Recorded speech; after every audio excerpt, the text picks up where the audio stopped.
Dear student, this is the first lecture of the expansion of British power यानी British power का विस्तार।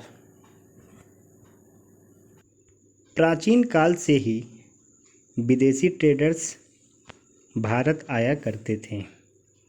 वो भारत के साथ ट्रेड करते थे, यानी भारत से रॉ मटेरियल बहुत सस्ते दामों में खरीदकर अपने देश में महंगे दामों में बेचते थे।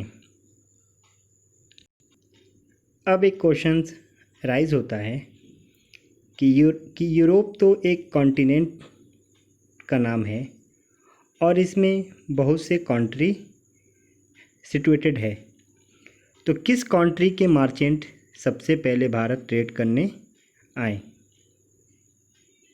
तो इसका आंसर होगा पुर्तगाल कंट्री के पीपल। 17 मई 1498 को सी रूट से पहला पुर्तगाली, जिसका नाम था वास्को डी गामा, भारत आया था और वो वेस्टर्न घाट पर लोकेटेड कालीकट नामक स्थान पर आया। यानी वास्को डी गामा जो अपनी पहली कदम भारत में रखा, उस जगह का नाम कालीकट था, जहां उसका वेलकम वहां का किंग जमोरिन ने किया था और यही राजा ने उसे भारत के साथ ट्रेड करने का परमिशन भी दिया। वास्को डी गामा ने भारत आने के जो सी रूट का खोज किया था, उस सी रूट का नाम था Cape of Good Hope. Vasco da Gama के बाद भी कई पुर्तगाली भारत आए ट्रेड करने के लिए। 1596 में डच जो हॉलैंड के सिटीजन थे, वो भी भारत ट्रेड करने के लिए आए और 1602 यानी कि 1602 में डच ईस्ट इंडिया कंपनी का इस्टेब्लिश भी किए। 17वीं सेंचुरी तक डच अपनी ट्रेड पावर स्ट्रॉन्ग कर लिए थे, लेकिन ब्रिटिश के आने के बाद 1759 में ब्रिटिश और डच के बीच एक रिवॉल्ट हुआ। उस रिवॉल्ट का नाम था रिवॉल्ट ऑफ बेदार, जिसमें डच की हार हुई। भारत में सभी यूरोपियन कंट्री या कंपनी में से सबसे पावरफुल ब्रिटिश पावर था। 1599 में जॉन मिल्डेन नामक पहला ब्रिटिशर भारत आया था। 1600 के आसपास का टाइम रहा होगा जब कुछ ब्रिटिश मर्चेंट ने इंग्लैंड की महारानी एलिजाबेथ I से भारत में ट्रेड करने की परमिशन ली।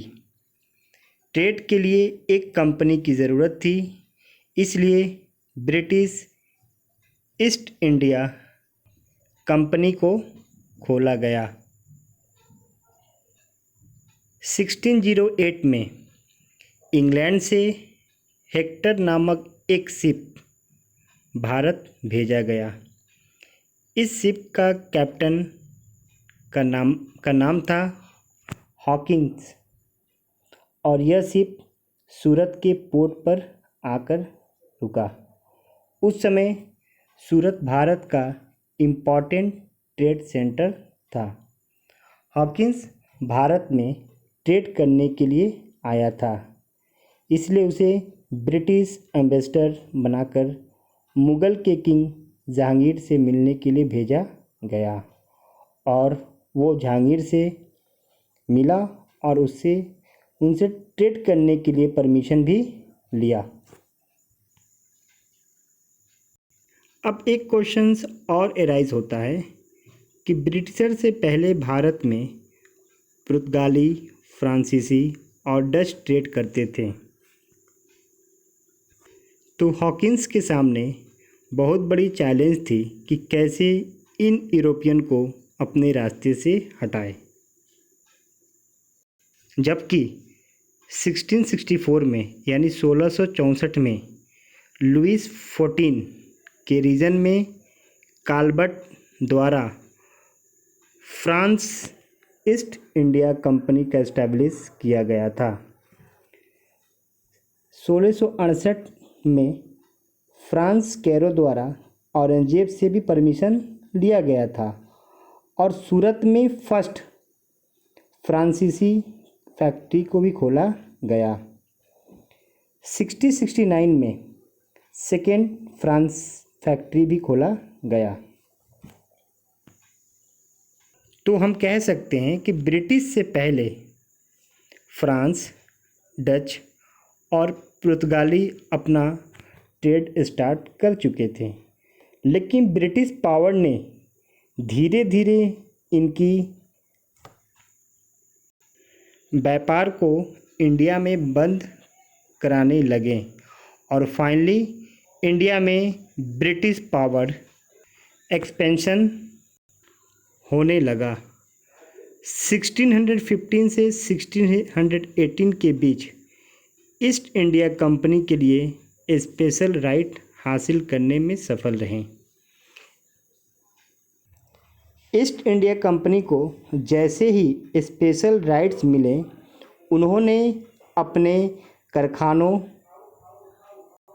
यानी अपनी फैक्ट्री ओपन करना स्टार्ट कर दिए।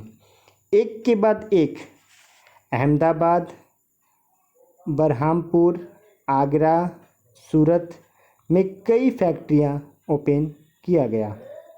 बंगाल का भी एरिया कोस्टल एरिया था, इस वजह से बंगाल में भी कई सारी फैक्ट्रियां खोली गई और देखते ही देखते ईस्ट इंडिया कंपनी का डोमिनेशन बढ़ता गया और जब तक ईस्ट इंडिया कंपनी भारत में थी, सिर्फ प्रॉफिट ही अर्न करती थी।